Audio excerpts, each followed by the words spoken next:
Good afternoon बच्चों। देखिए आज का हमारा टॉपिक क्या है। आज का हमारा टॉपिक है शिक्षा के लिए सरकारी प्रयास। हम आप लोगों को पढ़ा रहे थे जनसंख्या की गुणवत्ता के विषय में। तो जनसंख्या की गुणवत्ता के संबंध में हमने आपको पहला जो पहलू बताया था, जनसंख्या को कैसे गुणवत्तापूर्ण बनाया जाए, उससे पहला जो पहलू है वो क्या है, हमारा शिक्षा है। तो अब शिक्षा के लिए हमारे सरकार की तरफ से क्या प्रयास किए गए हैं उसको हम जो है कुछ बिंदुओं के अंतर्गत देखेंगे। ठीक है, देखिए पहला हमारा क्या है, 6 से 14 वर्ष आयु वर्ग के सभी स्कूली बच्चों को सन 2010 तक प्राथमिक शिक्षा प्रदान करने की दिशा में सर्व शिक्षा अभियान एक महत्वपूर्ण कदम है। शिक्षा के लिए सरकारी प्रयास की दिशा में पहला महत्वपूर्ण कदम क्या उठाया गया सरकार की तरफ से कि जितने भी 6 से 14 वर्ष तक के बच्चे हैं सभी को स्कूली शिक्षा अनिवार्य रूप से दी जाए और सन 2000 तक प्राथमिक शिक्षा प्रदान करने की दिशा में सर्व शिक्षा अभियान एक महत्वपूर्ण कदम है। पहला बिंदु। दूसरा क्या हुआ, राज्यों, स्थानीय सरकारों व प्राथमिक शिक्षा सार्वभौमिक लक्ष्य को प्राप्त करने के लिए समुदाय की सहभागिता के साथ साथ केंद्र सरकार की एक समयबद्ध पहल है।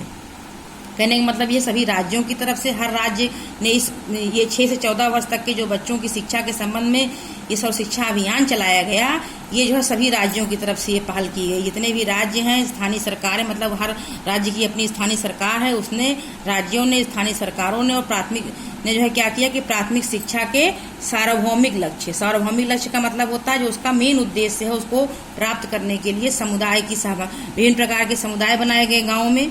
ठीक है, छोटे छोटे समुदायों की तरफ से भी जो है पहल की गई, तो उनकी सहभागिता के साथ साथ केंद्र सरकार ने भी जो है अपना योगदान दिया।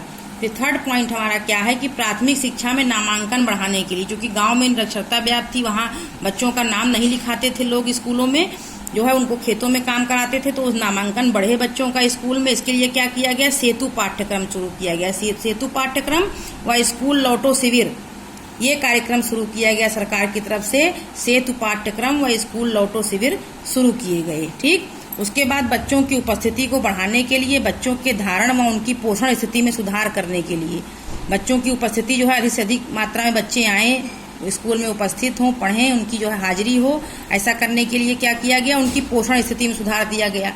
पोषण स्थिति का मतलब ये है कि गाँव में चूंकि गरीबता व्याप्त थी, कुछ घरों परिवारों में तो जो है खाने के लिए भोजन भी नहीं था, तो जो है भोजन के ही जो है उसमें आए बच्चे स्कूल, इसलिए वहां पर क्या शुरू किया गया, पोषण स्थिति में सुधार करने के लिए मिड डे मील की योजना 1995 में, मैं आपको बता दूं 1995 में जो है मिड डे मील योजना जो है वो शुरू की गई है। 1995 में कौन सी योजना शुरू की गई, मिड डे मील योजना। ये जो है कब शुरू की गई, 1995 में। 1995 में आपकी मिड डे मील योजना शुरू की गई। ठीक, जिसके अंतर्गत क्या था, दोपहर का भोजन।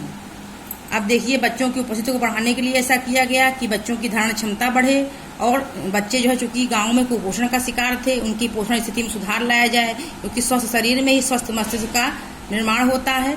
तो शरीर को उनका स्वस्थ रहे, उनकी पोषण स्थिति सुधरी रहे, वो पोषण का शिकार न हो, ऐसा करने के लिए दोपहर का भोजन, वही जो मैंने भी आपको बताया 1995 मिड डे मील, उसी को दोपहर के भोजन के रूप में भी हम जान सकते हैं कि दोपहर के भोजन की योजना जो है वो क्या की जा रही, लगातार इस योजना को कार्यान्वित किया जा रहा है। 1995 से इसकी शुरुआत हुई और लगातार ये योजना जो है चल रही है। आप लोग जानते होंगे प्राथमिक विद्यालय में आज भी भोजन की व्यवस्था है।